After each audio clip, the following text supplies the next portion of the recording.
Olá, eu sou o Dr. Clay Brits, médico neuropediatra e pesquisador em TDAH e um dos fundadores da NeuroSaber. E bem-vindo a essa terceira aula da nossa terceira semana Entendendo o TDAH. Caso você não tenha visto as aulas 1 e 2, faça agora, pois assim você terá acesso a todo o conteúdo de uma forma integral. Lembrando que esses vídeos ficarão fora do ar a partir da semana que vem, por isso não perca essa oportunidade. Esta série de aulas foi preparada para ensinar muitos conceitos, dicas, práticas que trarão valiosas informações acerca do TDAH para pais, professores, profissionais da saúde e educação, e que vão fazer você finalmente entender o que é o TDAH, desde o diagnóstico até o tratamento, melhorando muito a sua prática profissional, pedagógica ou familiar. Novamente, queria agradecer muito e compartilhar a emoção que estou sentindo nessa semana.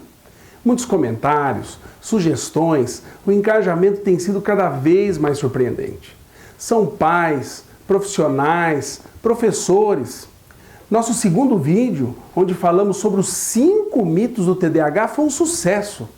Muitas pessoas comentando e dizendo o quanto foi elucidativo, tirando muitas dúvidas e transformando muitas realidades.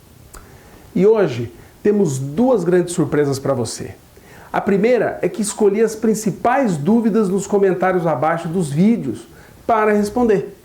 E a outra é que hoje vamos terminar nosso curso aberto com um dos temas mais desafiadores e o problema que todos os envolvidos com TDAH passam: como fazer o diagnóstico multidisciplinar. Mas primeiro, vamos responder as perguntas que são muitas. Vocês acreditam que até o dia de hoje temos milhares de comentários? Então vamos lá. Juliana Kemi, Maria Penha e Maria Isis fizeram a seguinte pergunta: TDAH é genético ou ambiental? Um trauma pode provocar TDAH? Bom, o TDAH é um transtorno predominantemente genético. 80 a 85% dos fatores dele são genéticos. O ambiente influencia em que ponto, segundo as evidências científicas? Quando a criança nasce prematura, baixo peso ao nascer, ou ela é gestada por uma mãe que fuma ou usa drogas. Então isso aumenta, é o risco do ambiente que faz aumentar. Um trauma pode levar a TDAH apenas se a criança tiver uma predisposição genética. A segunda pergunta, Drica Paz: são 3 os tipos de TDAH? Não. Pelo DSM-5 são 2 tipos, o TDAH do tipo desatento e o TDAH do tipo combinado, que aí tem tanto a desatenção, déficit de atenção, quanto hiperatividade e impulsividade. Quarta questão, Jéssica Capuano: eu tenho 2 filhos, um com TDAH e outro com transtorno do espectro autista leve. Tem correlação? Sim, tem correlação. Quando a gente tem um filho com TDAH, tem risco de ter um outro filho com autismo e vice-versa. Então existe uma correlação genética. E há várias mutações genéticas que têm relação entre autismo e TDAH. Os 2 transtornos, eles andam juntos geneticamente. Ana Carolina Freitas: uma criança com hiperatividade possui dificuldade de aprendizagem? Em 80% dessas crianças, sim, elas vão ter baixo rendimento, oscilação de rendimento e vão ter déficits no processo de aprendizagem de leitura, escrita e matemática, tá bom? Outra pergunta é da Mônica Soares: como utilizar o material do vídeo 1, aquele material que separa a agitação típica da idade de hiperatividade? Muito simples. Aquela tabela é apenas para mostrar em cada um daqueles sintomas o que está presente numa criança com agitação normal da idade e o que está muito intenso ou maior numa criança com hiperatividade. Você, a partir daí, faz as comparações e vai vendo se aquela criança está mais para uma agitação normal ou para uma hiperatividade. Adolfo Júnior: como orientar os professores de minha filha com TDAH a lidar com ela? Então, primeiro ponto, definir muito bem regras e rotinas dentro de sala de aula, definir a sequência de tarefas, ajudar a sua filha a se organizar com o seu material escolar, fazendo um policiamento mesmo sistemático até ela automaticamente começar a ser mais organizada. Segundo, a aula tem que ser uma aula mais objetiva, uma aula com palavreados mais rápidos, com frases rápidas. Nada de fazer aula longa, a aula tem que ser gostosa, motivadora, usar perguntas, usar quiz, usar questionamentos e até ajudar com um pontinho a mais no final da aula se ela acertar algumas perguntas. Isso vai melhorar a atenção dela lá. Sétima pergunta, da Tássila. O TDAH pode ter características do autismo? Pode, tá? Principalmente aquelas crianças com TDAH que são extremamente irritadas, agressivas, opositoras. Aquelas crianças com TDAH que têm dificuldade de flexibilidade social, né? E aquelas crianças com TDAH que apresentam alguns comportamentos um pouco robóticos ou repetitivos. Esses quadros muitas vezes não se enquadram no autismo, mas são sinais de autismo dentro do TDAH. Oitava questão, Clara Maria. Tem muita gente, segundo ela, tomando medicação de forma desnecessária. A medicação pode levar a problemas a longo prazo? Segundo as evidências científicas, não. O metilfenidato, no caso, ele não tem evidências de levar à dependência, é uma medicação segura do ponto de vista cardiovascular e psiquiátrica. A longo prazo não vai afetar em nada o desenvolvimento infantil do seu filho. Então, não. E a nona pergunta, da Vanessa Macris. Qualquer um pode dar diagnóstico de TDAH?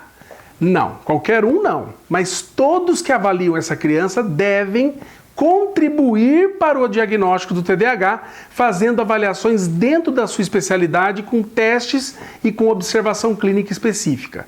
A partir daí, feita uma avaliação ampla de vários profissionais e da escola, o neurologista infantil e o psiquiatra infantil são os médicos especialistas mais indicados para avaliar e fechar o diagnóstico dessa criança. Ok? Gostaram das perguntas? Um abraço. Bem, agora, depois de tantas perguntas respondidas, e para não nos alongarmos mais hoje, vamos encerrar falando sobre um assunto muito discutido: o diagnóstico multidisciplinar do TDAH.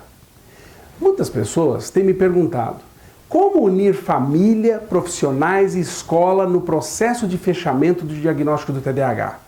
Quais testes, questionários, escalas nós podemos utilizar?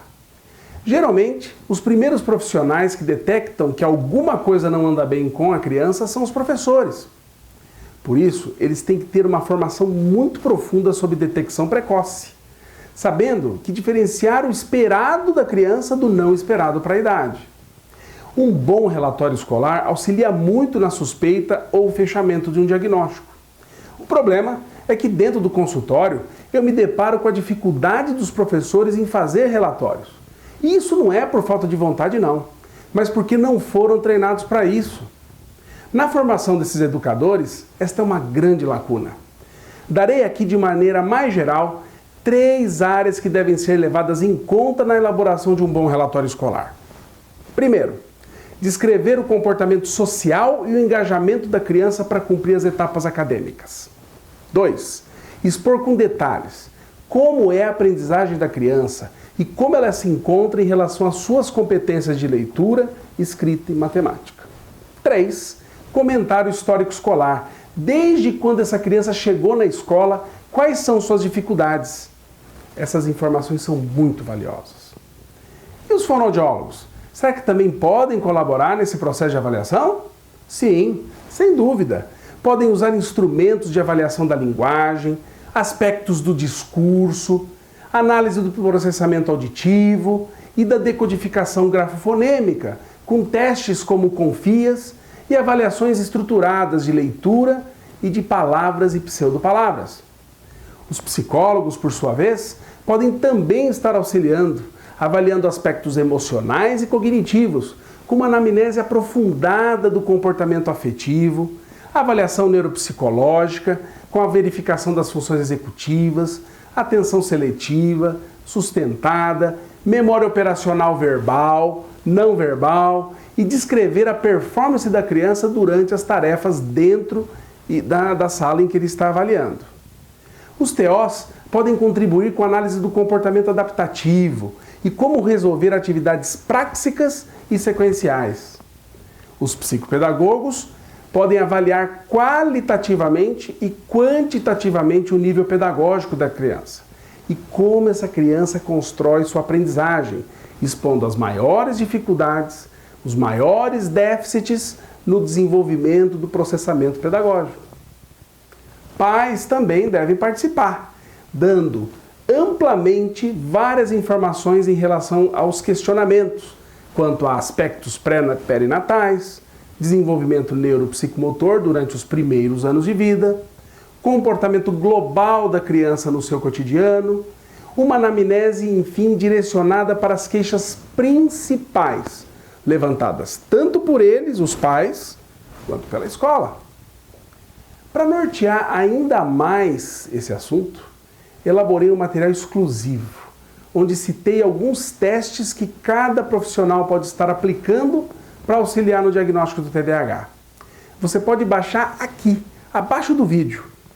Vocês estão vendo como o processo diagnóstico do TDAH é amplo, complexo?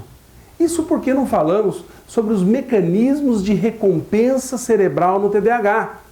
Os 5 construtos teóricos neuropsicológicos que explicam o transtorno.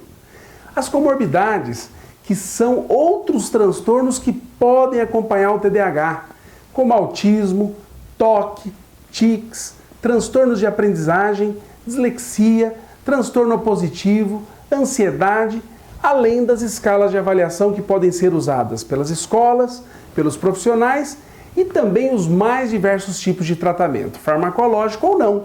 Tudo, gente, dentro das evidências científicas.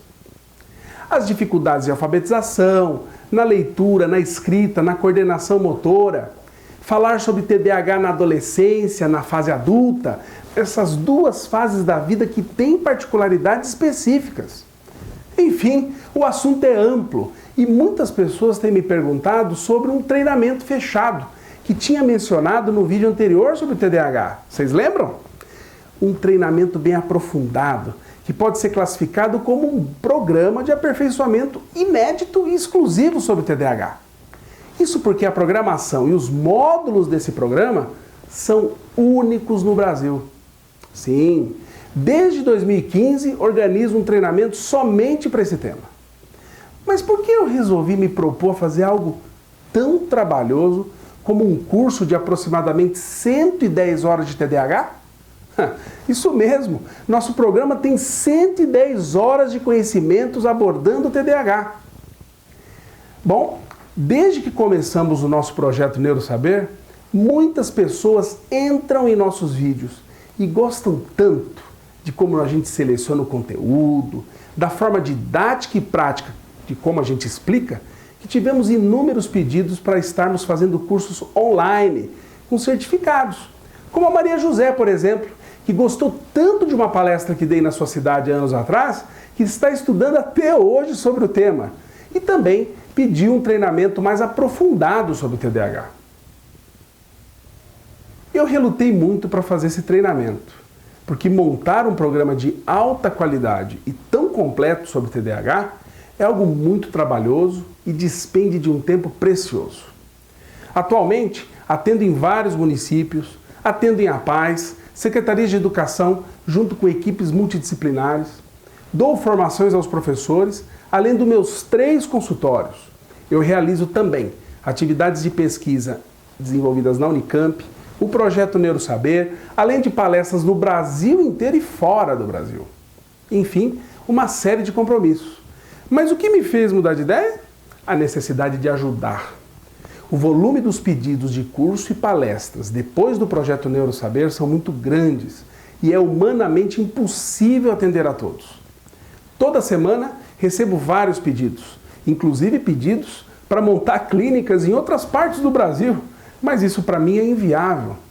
Agora, o que mais mexe comigo mesmo são os depoimentos dos pais que mostram o que pode fazer o conhecimento na vida das pessoas. Realmente, isso me fez pensar. Quantas famílias estão sem luz no fim do túnel? Quantas escolas não sabem mais o que fazer com aqueles alunos ditos problemas? Quantos profissionais sentem-se inseguros ao darem um diagnóstico, já que muitas vezes trabalham sozinhos e não de maneira multidisciplinar? Não porque não querem, mas porque a realidade assim se apresenta para eles. E pior, quantas crianças e adolescentes estão sem um diagnóstico, passando por problemas e com seu futuro comprometido? Por causa disso, acredito que o conhecimento neurocientífico pode melhorar o processo de aprendizagem das nossas crianças. Vocês sabem, o conhecimento nos dá poder, o poder da segurança. Somente por meio do conhecimento podemos realizar o processo de inclusão dentro da nossa sociedade. Inclusão, gente, não só educacional, mas uma inclusão que comece lá atrás na detecção precoce dessas crianças, diminuindo o impacto de problemas que podem ocorrer na escolaridade, oportunizando uma educação de qualidade, para que assim possam ser adultos produtivos e no futuro integrados socialmente. Eu já vi muita coisa nos meus atendimentos. Mães que já alertavam a escola e a escola dizia para esperar mais um pouco, pois a criança era muito nova. Como também muitas escolas que chamavam os pais e esses não davam a devida importância, achando que poderia ser um comportamento natural. Ou profissionais que recebiam essas crianças, falavam que essa não tinha nada, já que a escola normalmente encaminhava e eles diziam que estava tudo bem, apresentando uma série de problemas que porventura apareciam. E no meio disso, gente, a pessoa mais importante, a criança, o adolescente, isso mesmo, a criança que irá se transformar em adolescente e depois num adulto. O que será dela? Como exemplo disso, eu tenho o depoimento da Anne, que sempre procurou ajudar em várias clínicas e vários profissionais. Esses que até debochavam do filho dela. E somente na fase adulta ela descobriu que tinha TDAH. Ela relata que se tivesse recebido a metade do conhecimento e da ajuda, ela jamais teria passado por tantos problemas. E ela termina me parabenizando. Bem, aí você pode estar pensando, nossa, o Dr. Clay deve estar feliz ao ler isso. Sim e não.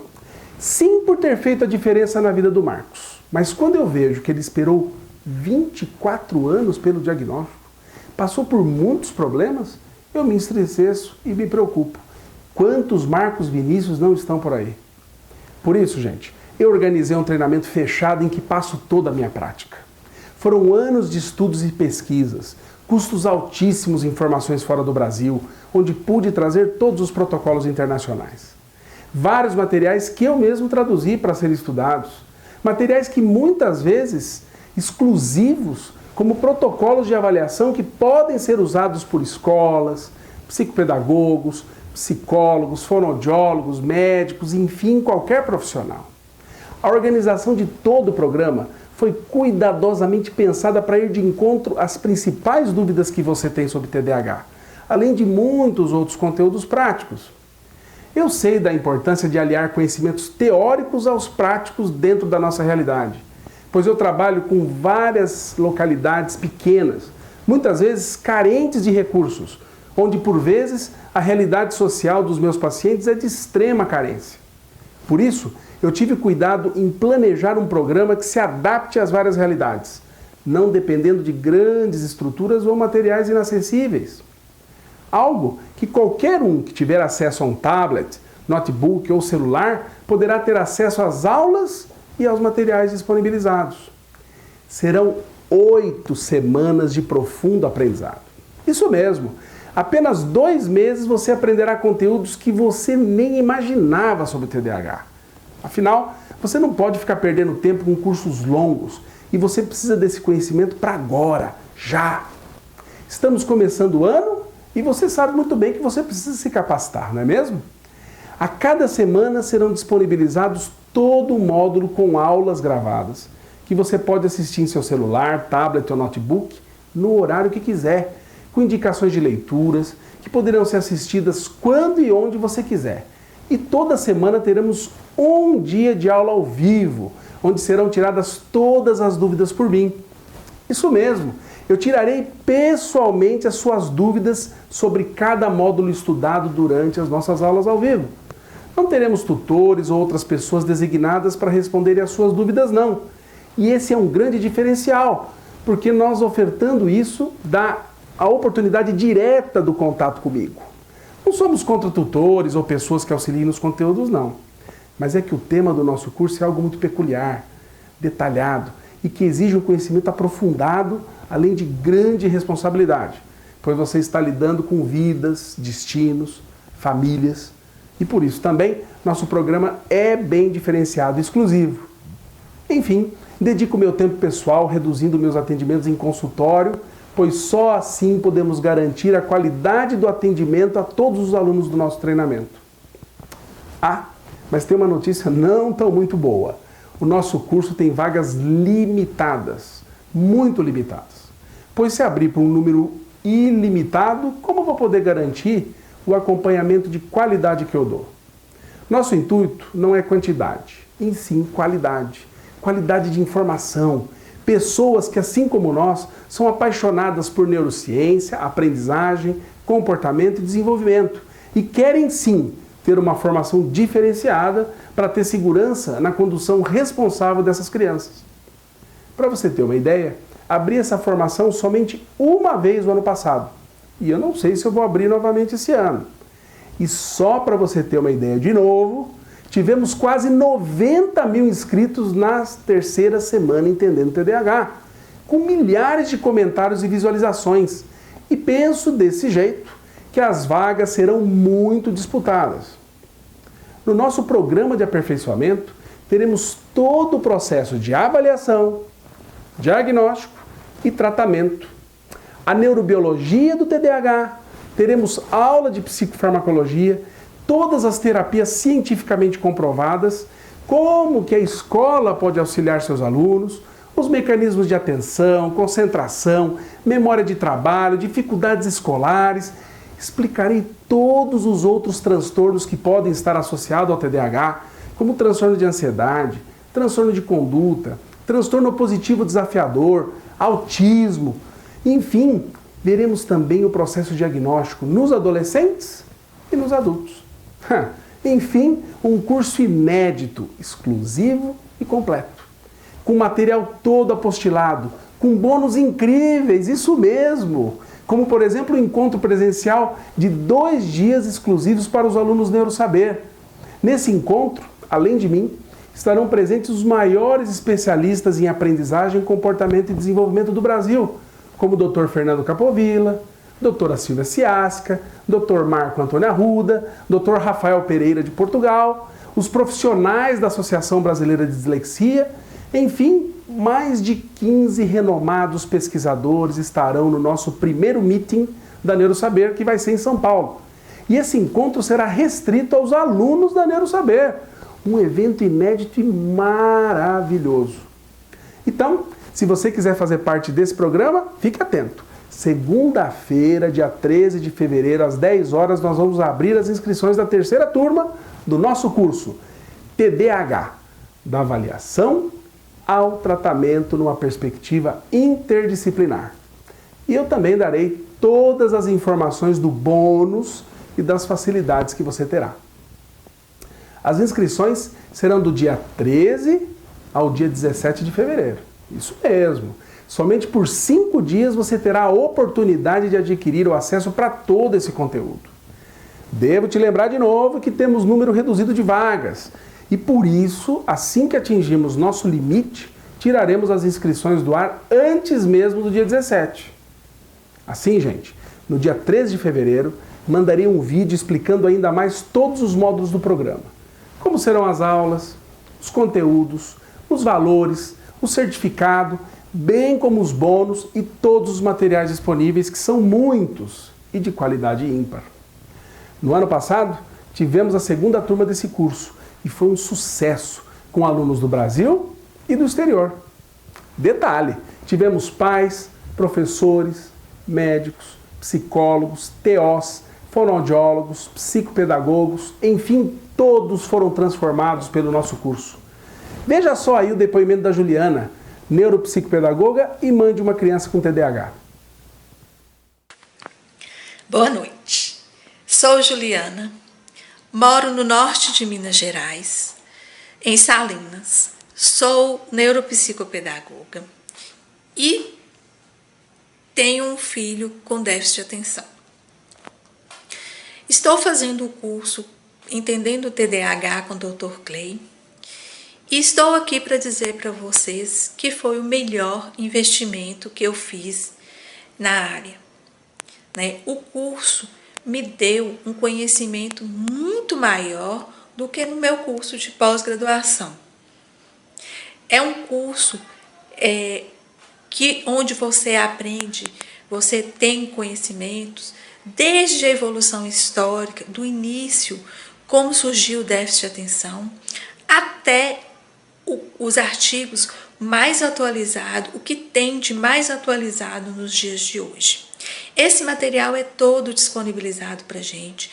Os artigos científicos também, ele é enriquecido com esses artigos e Dr. Clay passa para a gente tudo com uma grande segurança. Gostaria de parabenizar Dr. Clay por esse trabalho. É um trabalho inovador, único, porque eu não conheço outro médico que faça um trabalho na área. É um curso diferente de todos os cursos que eu já fiz, cursos online, a gente vê a preocupação com o aprendizado, a preocupação com que a gente entenda o que está sendo passado, Também o contato que a gente tem com ele nas segundas-feiras, que é onde a gente faz as perguntas e ele responde. Então, assim, é um curso muito rico, extremamente rico de informações. Parabéns, Dr. Clay, e espero contar com outros cursos na área de autismo, na área de psicomotricidade, para que a gente possa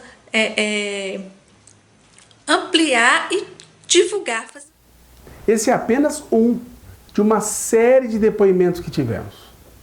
Desde já, agradeço sua atenção e meu muito obrigado a você que não se cansa de aprender e que nos acompanhou nessa semana. Espero que os conhecimentos, os materiais, as dicas passadas aqui auxiliem muito na sua prática. E olha, não esqueça, hein? Entre no nosso site Neurosaber, no nosso canal do YouTube. Lá temos vídeos que irão te ajudar muito a entender muitos outros temas. E para você que quer concorrer a uma vaga no nosso treinamento fechado, fique atento aí em seu e-mail, hein? Um grande abraço!